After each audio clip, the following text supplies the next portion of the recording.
Well, thank you for joining us today on May 1st, 2019, for a chance to look at a program that has the potential not only to what it's done to change the Central Valley of California, the potential to change the world. We live today in a world where people feel there's two classes, have and have-nots. There's questions about the promise of the entrepreneurial system, of capitalism, of the free enterprise system. There's challenges to corporations throughout America today to how to become more inclusive. Today, we will see one of the most innovative, successful programs of how you involve an entire community in the effort. And we're going to start with a short video. The Central Valley of California is the salad bowl of America. It supplies half the nation's fruits and vegetables and 99% of its almonds and pistachios. The wonderful company in our portfolio of healthy brands is a big part of these communities. Though the land here is rich, the people are not. They suffer with rates of poverty, crime, unemployment, and obesity higher than almost anywhere else in America. The Central Valley has the lowest percentage of college graduates in the country, fewer than 15% of the residents to have bachelor's degrees. We have 4,000 employees in the Central Valley, and we started Wonderful Education to help more students in these communities earn college degrees. A college education has become the best path to middle-class life in America. The skills that you need today from employees when they enter the workforce are a lot different than they used to be. We need additional math skills, we need additional science skills that didn't exist in years past. One of our most innovative programs was created to close a huge skills gap affecting Central Valley companies like ours, while giving local kids a fast track to an affordable college education. Wonderful Agriculture Career Prep is a public-private partnership that fills the pipeline of middle and upper management jobs at Wonderful and other agricultural companies that are fast becoming high-tech. Wonderful Ag Prep was built as a collaboration between three pillars of the Central Valley: local high schools, community colleges, and industry partners, led by the Wonderful Company. Ag Prep students from 7 public high schools across the Central Valley take specialized college courses taught by faculty from 3 area colleges alongside the regular high school classes. They study agribusiness, plant science, and the latest agricultural technologies, including geographic information systems, computer-aided design, and robotics. We also provide extensive work-based learning through paid internships, immersive group projects, and job shadowing. I job shadowed a food scientist, and I was able to learn about a new career that I have never heard of. I interned with the engineering team at the Halo plant in Delano, and it really did help open my eyes to my potential. Our Ag Prep students finish with 60 units of college credit and 200 hours of real-world work experience. When they earn their high school diploma, they're also awarded their Associate of Science college degree. This is a huge head start for their careers. I will be the first person in my family to go to college. It's a very proud moment that I have in myself because I don't have to pay for the first 2 years of my college. After graduation, students can choose to enter the skilled ag workforce right away with a guaranteed well-paying job, or go on to attend a 4-year university, entering as a junior and graduating in half the time and half the cost. We now have over 2,000 students enrolled in this program. In the summer of 2018, our first graduating class received their high school diplomas and their college degrees. 97% enrolled in 4-year universities, most as juniors. It's been 25 years since we began supporting local students by awarding scholarships, building charter schools, recruiting teachers, offering classroom grants, creating programs like Ag Prep, and surrounding kids with 24/7 care, counseling, cajoling, and love. We've reached more than 55,000 Central Valley students across 138 schools. But most importantly, we've given the next generation of Central Valley residents both the skills and the deep sense of community they need to succeed and for the region to thrive for generations to come. I had no idea agriculture was like a thing because I only knew field workers. But now that I'm here, I know that there's so much behind agriculture that you don't see. I'm definitely interested in agribusiness. I really like the mathematical side of agriculture. I want to pursue my master's. And past that, I'd like to land an executive administrative job within the ag industry itself. Eventually, I want to come back after I finish all of my education and give back to the community. I want to come back and help here just because the school's given so much to me that I just want to help it grow. Going to ag prep was really a game changer because then I was like, oh, I can do all these things, and it just really pushed me to believe in myself.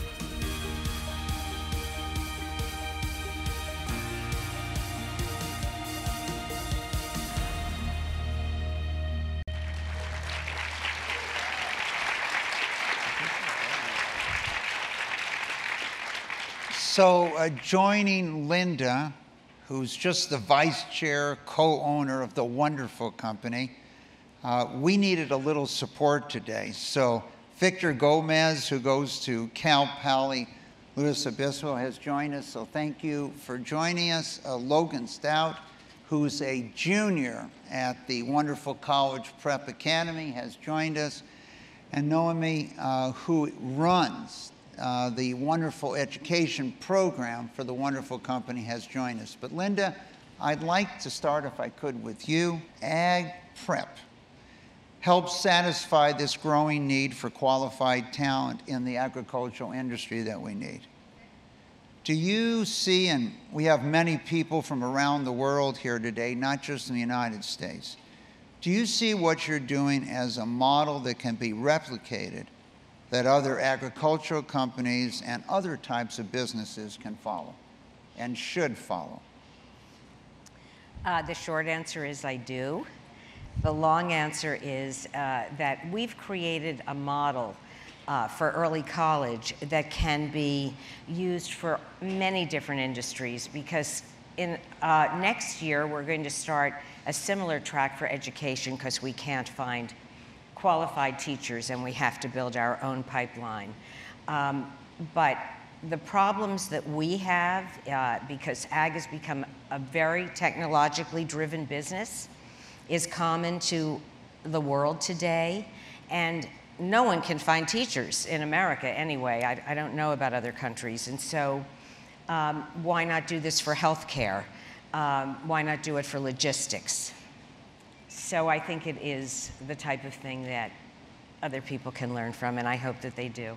And one of the challenges we have in America, I think everyone knows today, is $1.5 trillion in student loans, the high cost of college, and the fact that you, even if you go bankrupt, you can't eliminate your student loans. Lynda, the idea that I get equivalent of 2 years of college credit when I graduate high school has been one that so many people have thought about. How did you execute it? Well, first of all, I found out, you know, I do the marketing for the wonderful company, brands like Fiji and Halos. I can't help but market my brands at an opportunity like this, and pistachios and so forth. But several years ago, John Daisy asked me to be on a panel for NBC about education. And I said, I don't know anything about education. So he said, well, why don't you get educated and come on the panel? And so I went around to all the companies and I said, do we have a shortage of good talent? And yes, everyone told me, especially in the farming operation. It was very hard. What we had to do was train people for 6 months, pay for that training, and then not know afterwards whether we even wanted them to work for us. So it was very expensive, time-consuming. And that's when I realized, and Noemi and I met, what, 6.5 years ago, and I knew that part of our education initiative, remember, this is just a small part of what we do. We touch the lives of 55,000 children in the Central Valley, that we had to do this program. And we didn't have anything to follow because no one had ever really done it before, except a little bit in Switzerland and Germany they do it, but on a different scale. And so we started meeting with colleges and high schools to see if we could get interest, and the interest was amazing. And there were a few pitfalls and so forth. Noemi can talk about that, but we made it happen.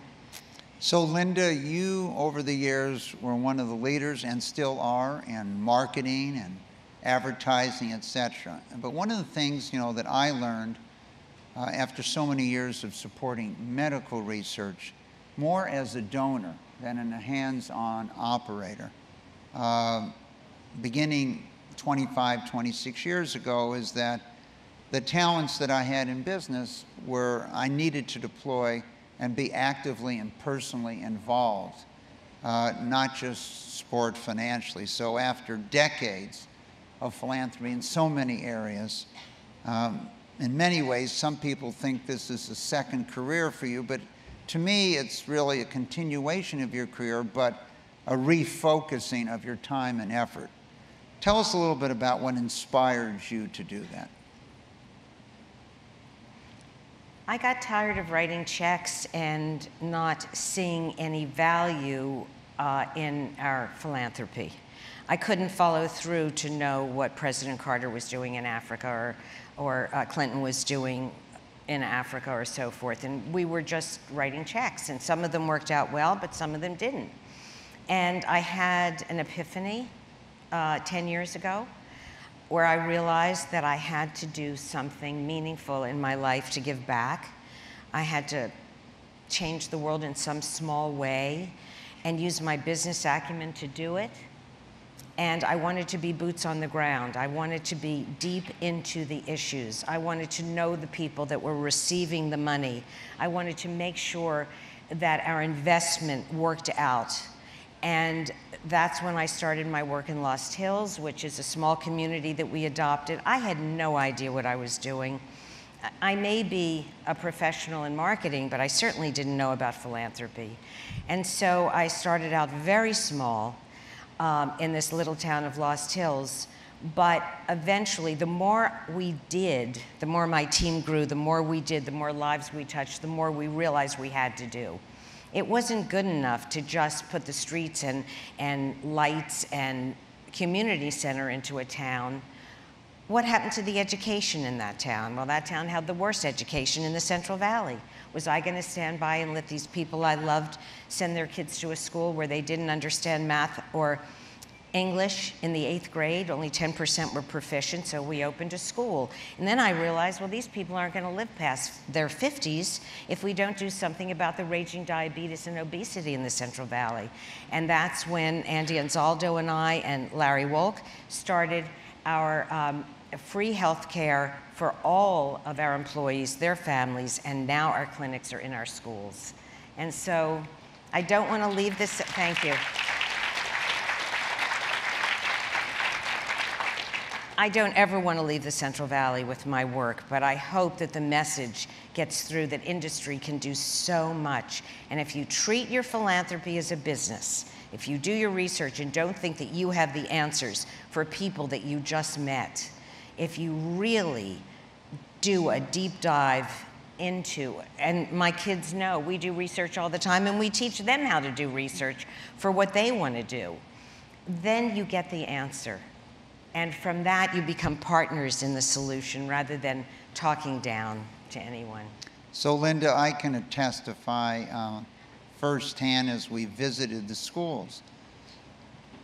Many of the students in the school rushed up to you, you knew their name, they knew who you were, and I know that's an extremely rewarding feeling. But your success in marketing, to me, was attention to detail, data, facts, deciding whether it's worthwhile to run a Super Bowl ad at the most outrageous rates that they charge you for those little jumping around pistachios.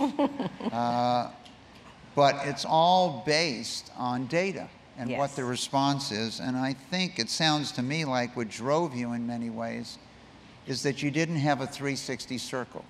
You were giving money but really didn't have the data and couldn't see the outcome. And also your personal attention to detail was really hard for you to go on without hands-on activity. Right.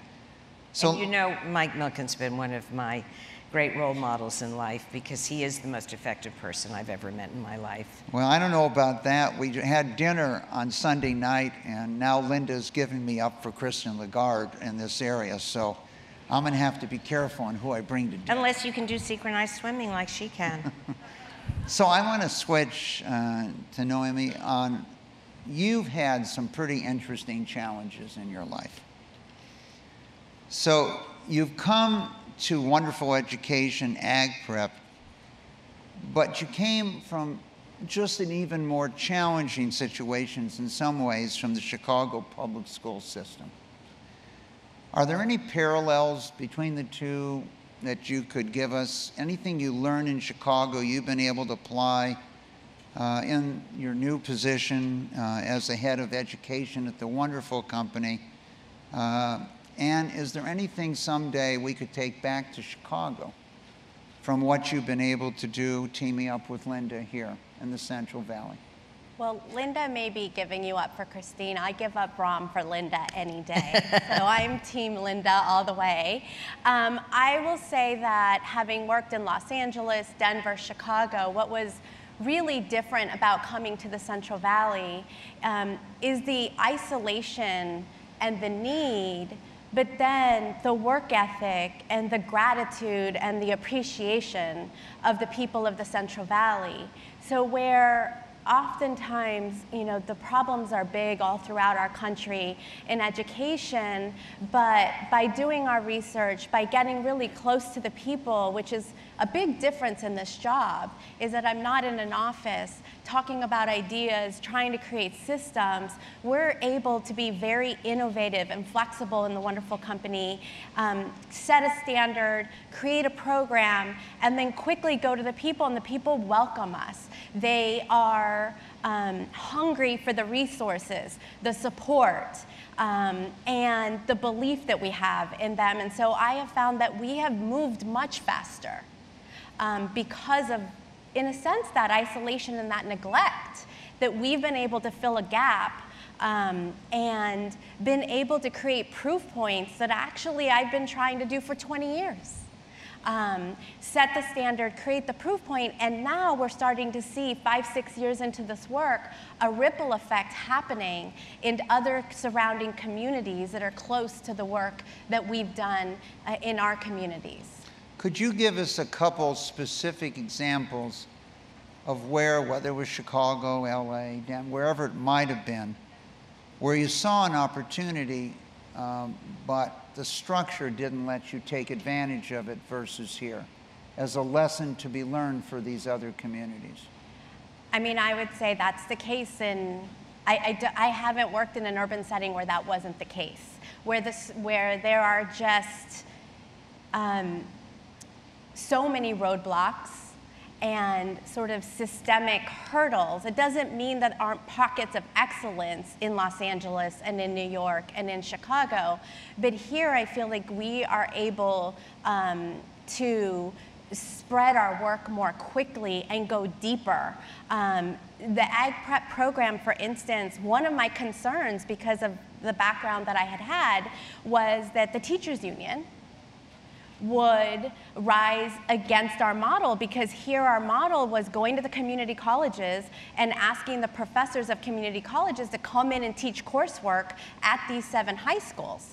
And I was concerned. I thought, okay, we could get away with 1 or 2 courses, but once they realized that we're offering 30, 40 courses on these high school campuses, the union is surely going to rise up.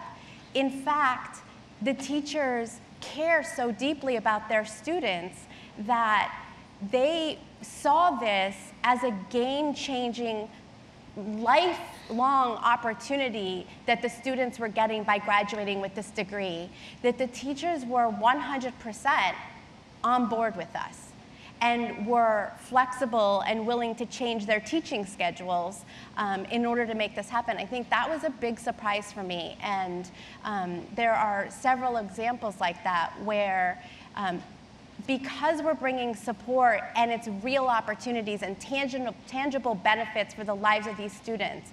You know, when they graduate from high school, they get up to $18,000 in college scholarships, or a guaranteed work fellowship for $35,000, their first job out of high school, earning $35,000, you see the politicians, the school leaders, the teachers, all realizing that this is something they couldn't provide, but because we have this public-private partnership, we can do things that the systems couldn't do before.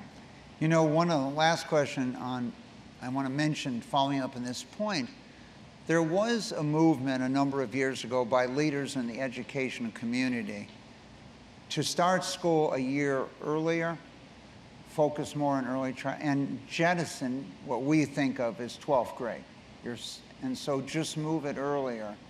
In that many students, the 12th grade isn't necessarily their most productive year, particularly if they're going to college. They've kind of been accepted at that point in time. And you know, you have actually implemented here some of those suggestions that the last few years in high school should be very focused on practical activities and skills, at the same time getting college credits for that area. Do you see this anywhere else in the country today, or when you were working in LA or Denver or Chicago? Did you see any activities of any other for-profit companies, industries, where they might have been the largest employers in their area suggesting this activity? Yes, career pathways is the new sort of career tech education. And there are, I can think of IBM, P-Tech. We were instituting P-Tech pathways in Chicago. Los Angeles has career pathways as well. All throughout, this is spreading throughout California. In fact, California invested in a career pathway trust fund. We were able to get $20 million worth of funding to support our initial launch of Ag Prep. These pathways are so critical for students. Students work harder and definitely dream bigger about their futures when their learning connects them to the real world. And whether these pathways offer a college degree in high school or not, that work-based learning experience through job shadows, through attending industry events, guest speakers, and ultimately internships are incredibly powerful. And I'm sure Victor and Logan can personally speak to the impact that that has as they think about their future. Thank you. Now, Lynda, the Ag Tech program, if I'm going to get 2 years of college credit, I'm going to get skills, plus I'm going to learn my traditional academics, requires longer school days, more weeks at school, substantially more homework. How have you inspired kids to make this change? How difficult it is? As one of the top marketers in the world, did you have to use your marketing skills to make this happen with the parents or the students? I don't think there's a day that goes by that I don't say to myself, oh my God, how did we get these kids to do this? You forgot one of the other things that they give up, which is summer. They're not playing with their friends. They're making a commitment between 8th and 9th grade that they want to work harder than any high school student, can you agree with that, has ever worked, as far as I know. And it is, I didn't have to market this idea. I think the fact that we're trusted in the public high schools where we have this program, as well as our own charter school, inspired the children to believe. But you know, we also educate the parents along with the children. And so starting in preschool, we have programs for parents all the way through high school, because college is a leap for so many in this community. There's only 15% of the people in the Central Valley have a bachelor's degree. It's unbelievable. So the idea of going to college is huge. And then the idea at 18, you're going to be a junior in college is really a leap. But somehow, through the inspiration of our teachers, through Noemi's work, it has spread. And now that we have Victor And many of his friends who are now juniors who graduated last year, Victor's only 18 years old. He's a junior at Cal Poly. What a great school. I mean, it's unbelievable. That message will grow because they'll see that it's actually working. So, Victor, you signed up for this increased workload. Yeah. My guess is college might be easy for you after that experience. Okay, take us back to the day of your decision of signing up for this change in path in your life.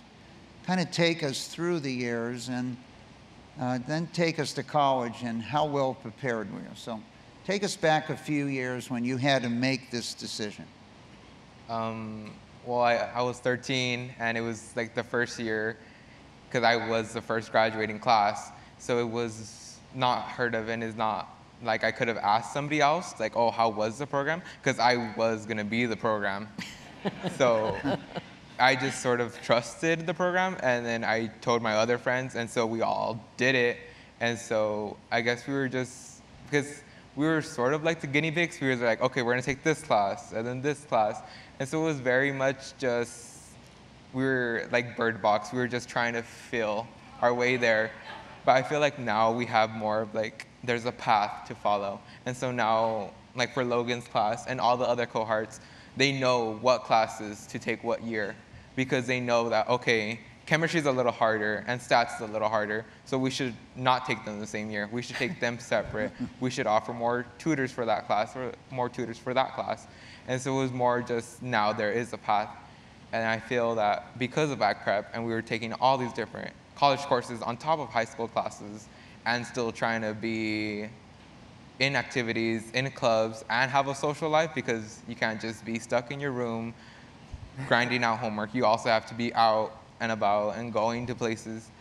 And so now, in a college perspective, I'm very grateful for that, because a lot of my peers and all my friends that are first years, they're all trying to manage their time, prioritize, and I've already been doing that since 8th grade, trying to find okay, now I have time for this, now I have time for that. And so I know to make sacrifices, and they really don't know how, because they were never expected more out of them.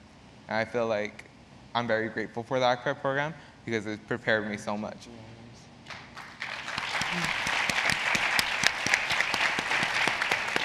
Okay, so Victor, you have no role model to follow. You're the first year student.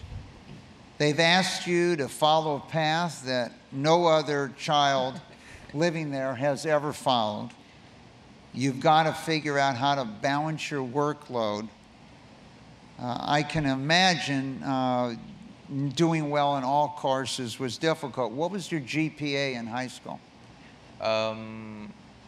Throughout high school, I maintained higher than a 3.9. I graduated high school with a 4.2, and then I graduated Bakersfield College with a 4.5. And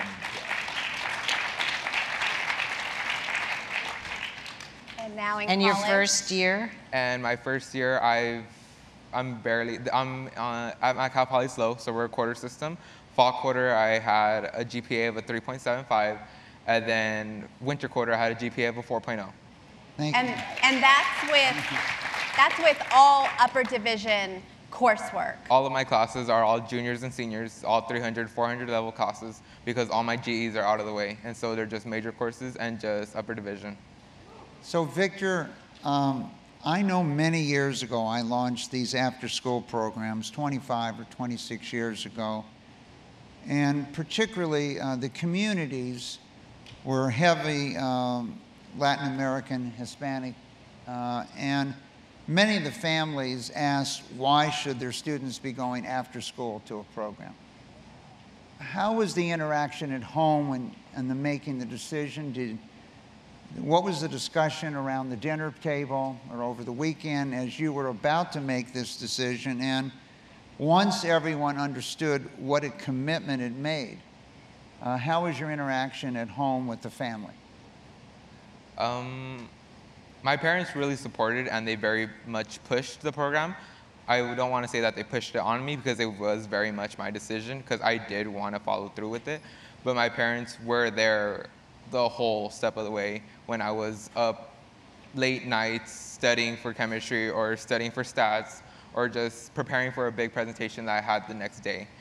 But I felt that it very much opened the conversation because my sister is also a junior at Wonderful College Prep Academy in the same cohort as Logan. And so she's in the Ag Prep program also. And so I feel like it very much normalized us taking college classes. So it's just, and it's not like that in other households in my community. They don't, most of them don't take college courses or they don't even talk about college. And college is a topic that we talk about every day, especially when I'm home because my sister will talk about her college courses. I'll talk about my college courses. And my brother, who's only 10 years old, he's already thinking about the college that he wants to go to. He wants to go to the University of Texas. I don't know why. We've never been to Texas.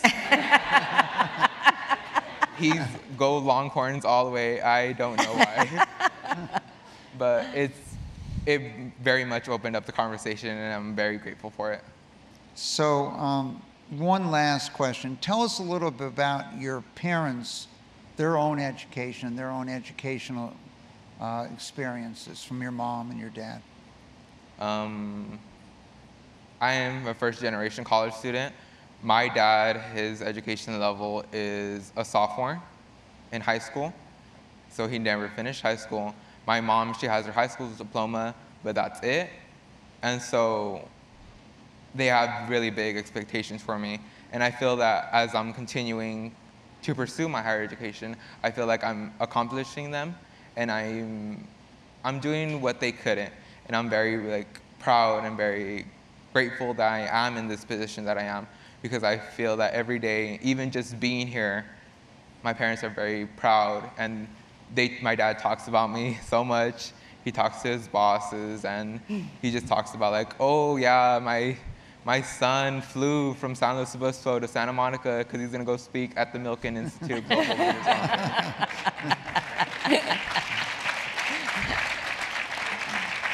What are your folks So do? Logan, your route was a little easier in that you had people a couple years in front of you who you could actually talk to. How much research or due diligence did you do in this before you signed up for this program? It was a lot of research. I definitely had to sit down with my parents, and we had to make the decision, you know, Logan. And coming from a public high school, transferring my freshman year into Wonderful, it was a big transition for me personally. You know, not including the times and the extra homework that I got adjusted to. But it was a big decision for me that I had to sit down with and talk about with my family. I'm just very thankful for them supporting me every step of the way. But once I did we finally made the decision to fully be committed to this whole ag prep program. I couldn't have been happier that I made the decision I did. Tell us about your home, your family. How have they reacted? Was there any encouragement or disencouragement in this activity as you made this decision? There was a lot of encouragement, definitely. My father, he heard about the program because he actually gives back to the community in different aspects. He has his practice and he's a veterinarian there, so I was surrounded in the Delano community itself. But unfortunately, we live in a city 30 minutes away, so he definitely brought the topic, okay, you're gonna have to commute every day. And I was like, dang, this is a lot. So tell us about how good the junior class is versus the senior class at the school today. As more and more students have gone through it, who do you talk to? Did you talk to seniors about their experience when you said you did your research? How did you conduct your research? Oh, definitely. Students like Victor, they help us out exponentially. And I couldn't imagine the stress load he had as the guinea pig class. We prefer the word pioneer. Oh, Pioneers, yes. Pioneers. Pioneers. The yes. pioneer class. Trailblazers. Yes. He definitely set the foundation for the wonderful program. Like right now, I'm still talking to seniors, talking about college decisions. Hey, what are you going to major in? Where are you going? And it's kind of giving me an idea of what I want to do and what I want to pursue within the agriculture career.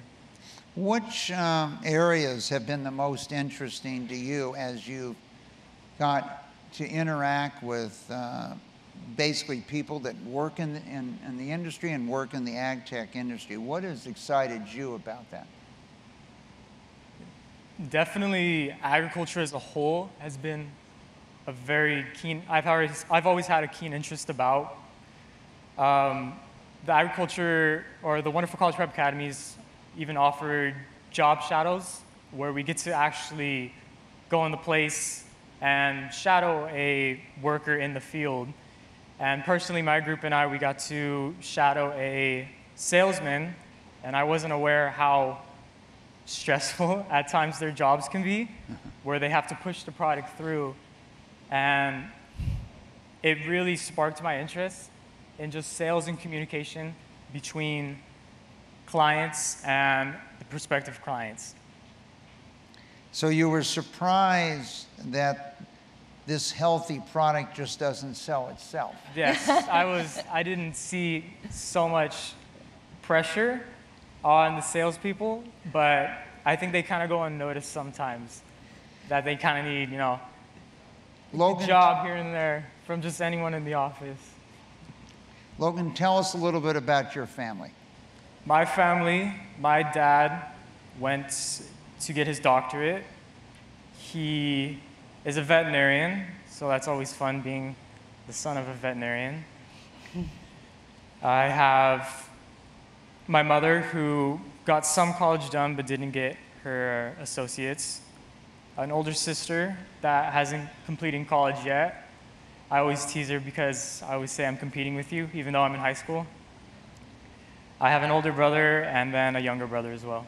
Big family. And the younger brother I'm encouraging so much. He's saying how he wants to stay in Bakersfield, and, our hometown, and go to high school in Bakersfield. I'm encouraging him, no, that's not the decision you want to do, because you'll regret it. This program has really changed my life, and I'm so thankful I sat down with my parents and talked the whole thing through. So Logan, have you thought about what college you want to go to in a year? Is it the University of Texas with those Longhorns that Victor told us about? Yes, I've been thinking about attending Fresno State University with their accelerated ag program in business. I would obtain my bachelor's degree within a year and a half. And with my ambitions to pursue my master's degree, I would then attend UC Davis and get a master's in master's in business administration. Right. So Lynda, this program that's been launched, you know, you're in your fifth year, your first sixth year, your first cohort has graduated. Right. Yeah, we are graduating our second cohort. We've got some of them in the audience here today who will be graduating. Stand up, kids. Well, let's.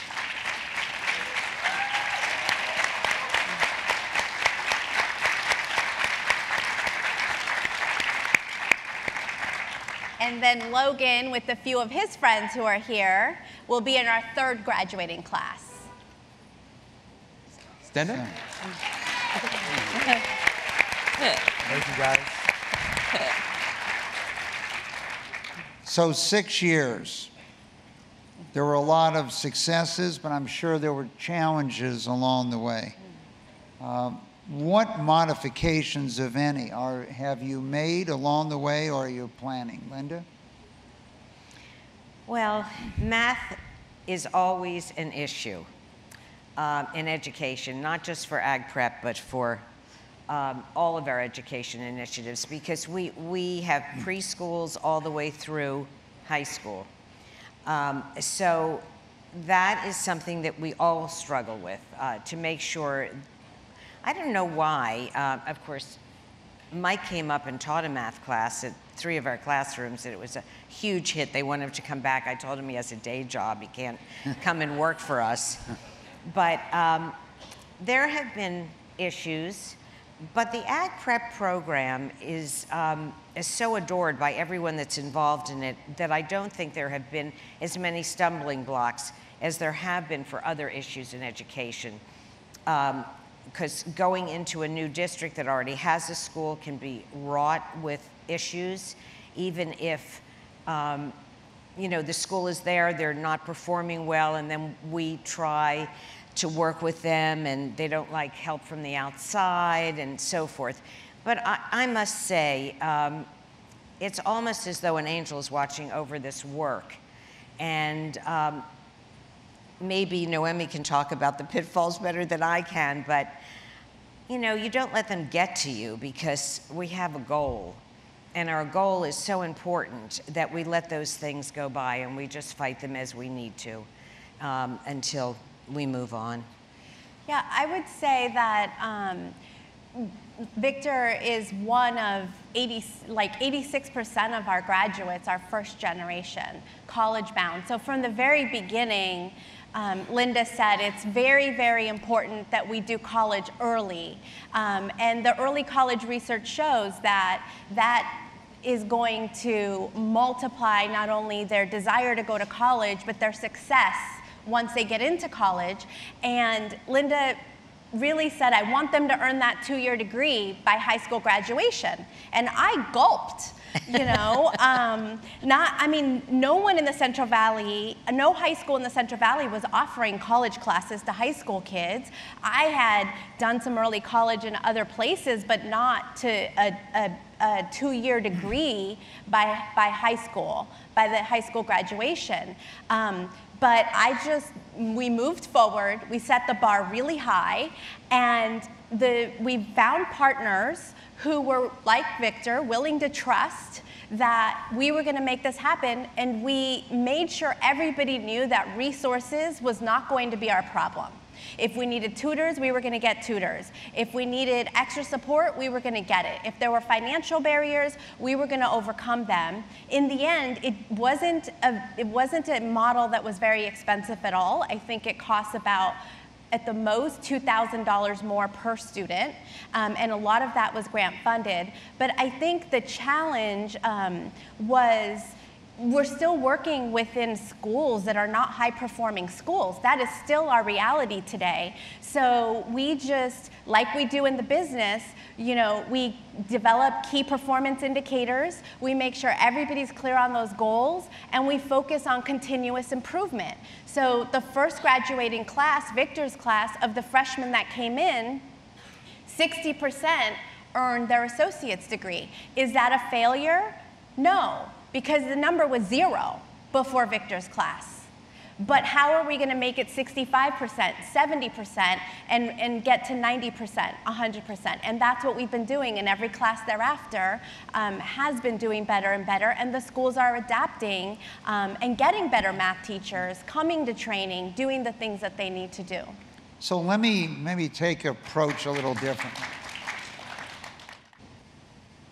Many of us, or many people, when they think of agriculture, the first thing that doesn't come to mind is a high-tech career. How did you change that perception? And obviously, one of the things we could say is probably the highest paid people in the country are mathematicians. So you need to know something about derivatives. Tell us a little bit about how you made it high-tech. Did you want to start? No, you can. Okay. But I just want to say one thing. Sometimes it pays to be stupid. So I didn't know that our model was impossible. So I insisted on it. And Noemi didn't talk me out of it, so. I like big challenges, and it's it's been an incredible experience. And we have an amazing team. So I should say that is that our success, and I'm sure Logan and Victor can attest, is because we hire people as passionate as Lynda and I are about making the impossible possible. So I would say that we knew from the very beginning, convincing young people that agriculture was a great career move was going to be a challenge, because so many of these young people, their parents and grandparents picked fruit or packed fruit.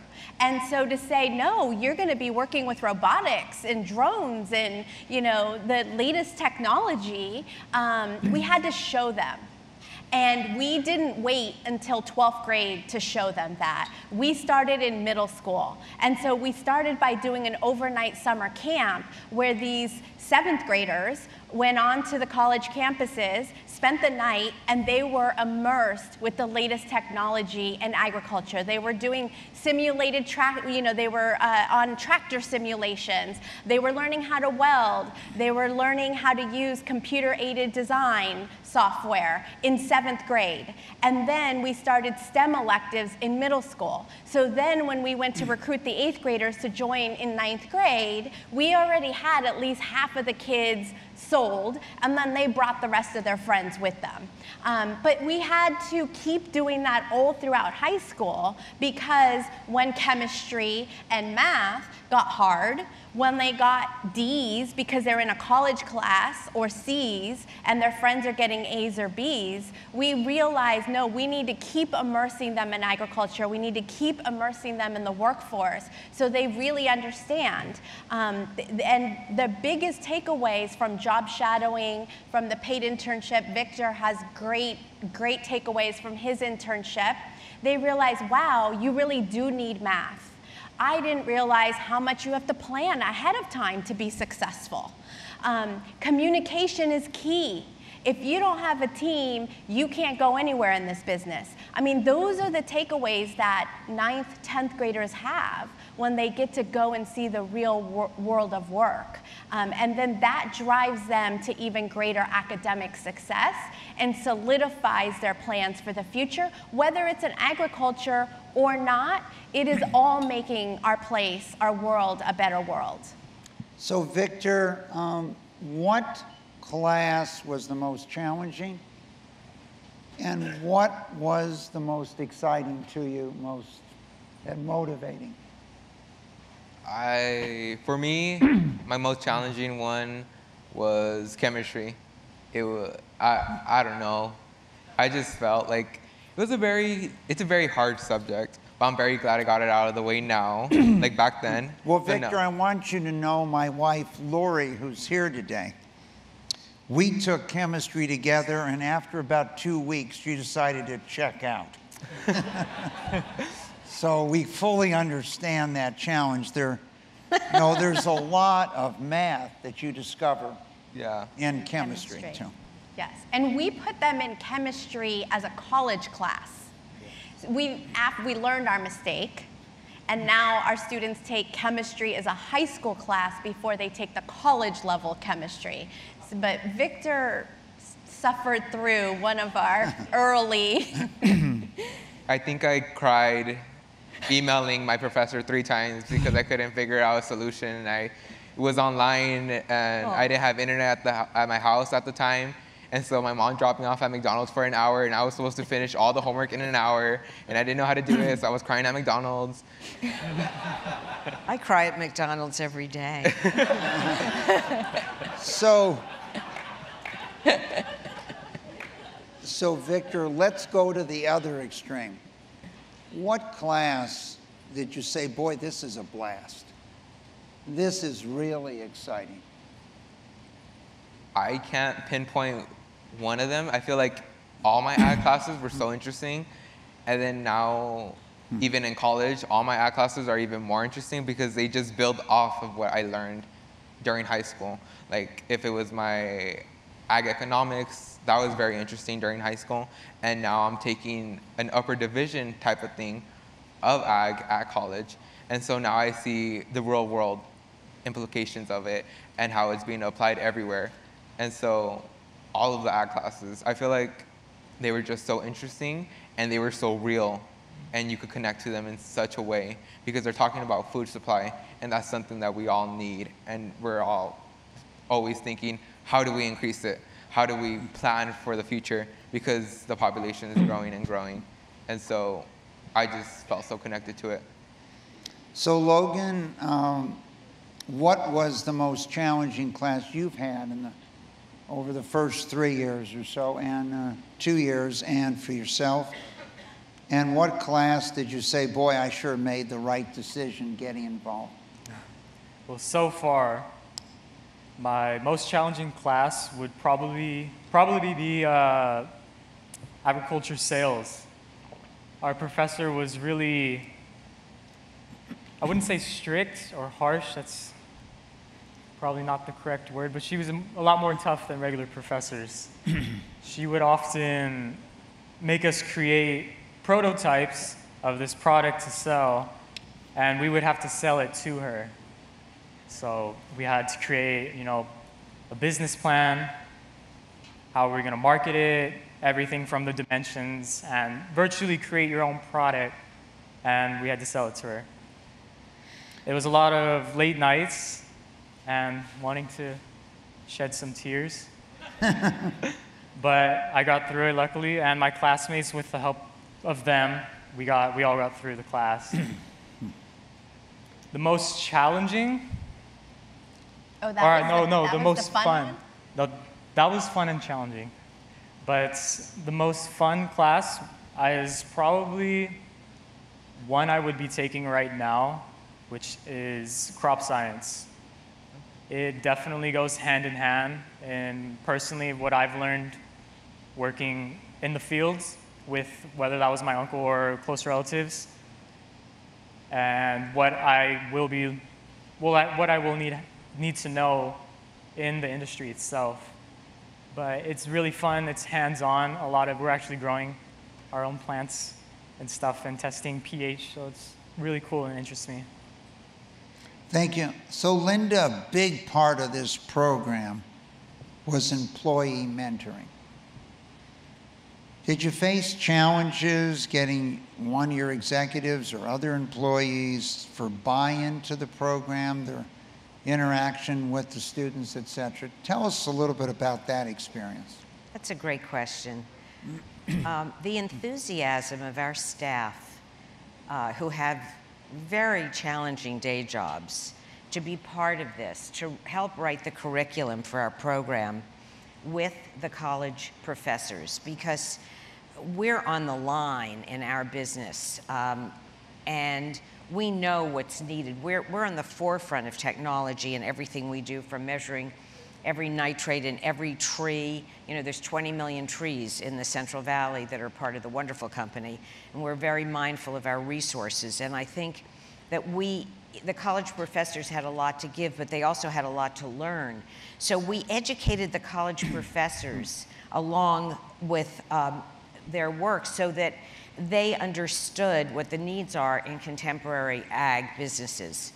And I heard a number of the thousands of hours that 10,000 a year. 10,000 hours a year our executives donate to this program. Stewart's here, I'm going to get in trouble. But it's really, I think, part of the reason that they work at the wonderful company. I hear that over and over and over again, that we're here because of the work that you do. And just a small anecdote, one of the fellows that runs one of our biggest plants in the Central Valley called me one day when our work in education and community development was just beginning.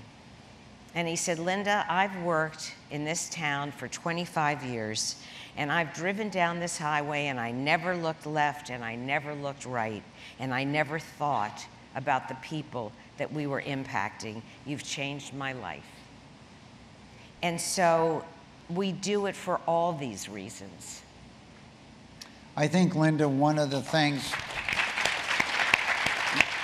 as we look at many of the addiction problems in America today, is that understanding the whole community from that standpoint. I think it's another message to employers, you know, what goes on in these homes that you just told us, that you drive by, and the families in them. Let me approach it another way. Victor, are your grandparents alive? Yes. Okay. How much interaction have you had with them as it relates to this program? I actually, because back then when I entered Wonderful, back then it was Paramount Bard Academy. I entered Paramount Bard Academy in the 6th grade, and so when you first entered, you entered through raffle, or if your parent or a relative worked for the Wonderful company. And so I remember the day that my mom went to the raffle, and they were only going to pick 100 students. And then I got called, and I just remember I'm like, okay, I'm gonna go there. Like, I don't know, it was just very different. And then my grandpa at the time worked for Wonderful at Paramount Citrus, and so he was always checking in, and he is always checking in on me and how I was doing at the school, because he was a strong advocate for the company and what they stand for. And so I feel like he trusted the company so much that I came in with such a trusted, open mind into the Wonderful company and what they had to offer.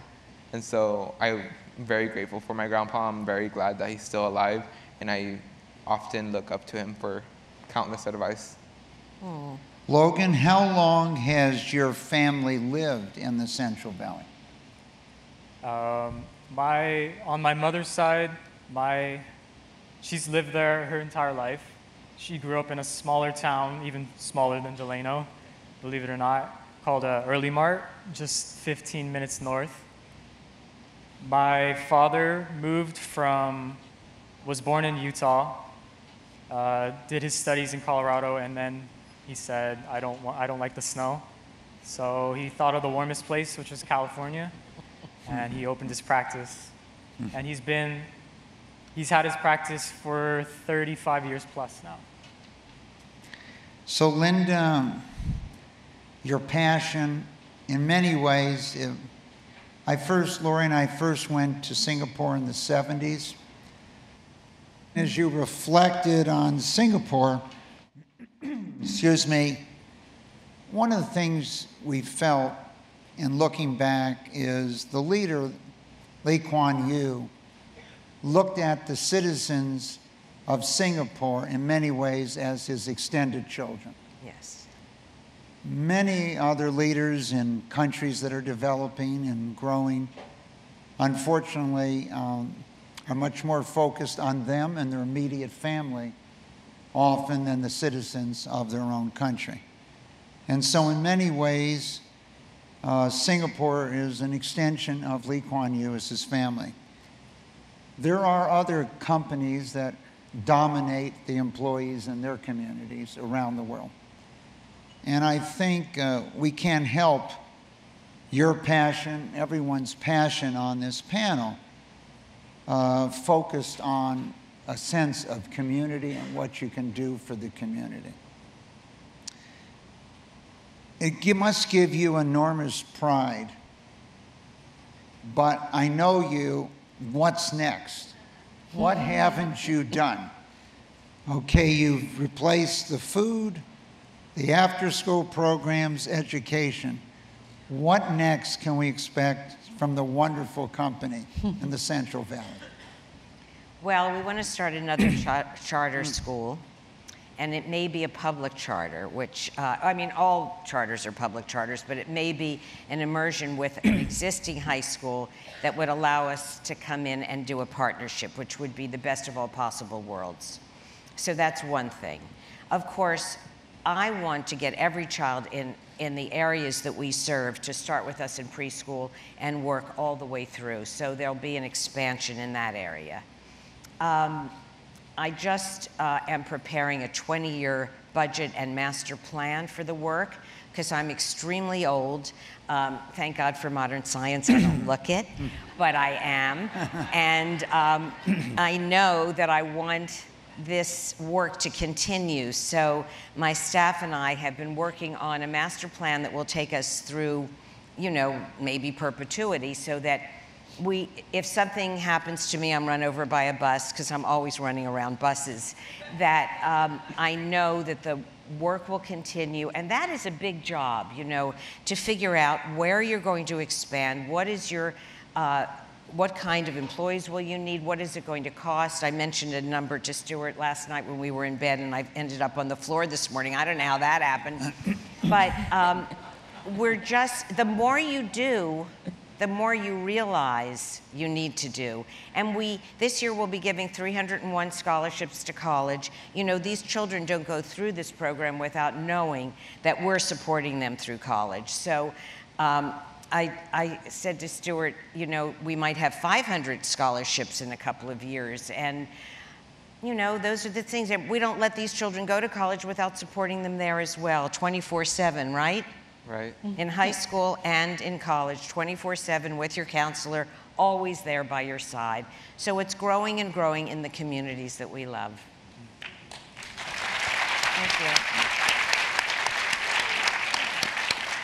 So Noemi, Victor, Logan, Lynda, I think, one, we've had a chance to see at 360 the idea, the implementation, and the results today, and we look forward to seeing how this can become a role model, not only for California, the rest of the United States, but the world. So thank you for joining us today. Thank you. Thank you.